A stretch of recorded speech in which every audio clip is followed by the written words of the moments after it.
Hope you guys are doing well. Welcome back. So in this video, I'm going to show you that how you can start your recording, how you can do the recording on the StreamYard. So let's get started. So firstly, I'm going to cut this one. So let's cut this notification, and I'm also going to cut this notification for making our the layout easiness. So as you can see now, here's an option for the recording. So we have to click on the recording, and before starting the recording, we need to provide the title. For example, I'm going to title like the intro. So let's write the intro here.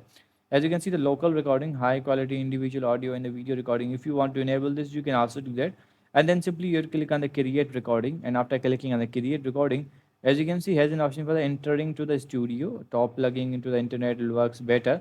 So as you can see, if you want to provide the camera access, you can also do this. You have to click on this to enter the studio. So I'm not gonna click on this. So let's click on this, and as you can see now, we need to provide the allow option, and after clicking on the allow, our screen will be recorded, and then it will ask us for the permissions of the mic, and then we also need to allow the mic, and then our screen will be recorded. So in this way you can record your screen as StreamYard. I hope you guys understand this video that how you can do this. So see you guys in the next video.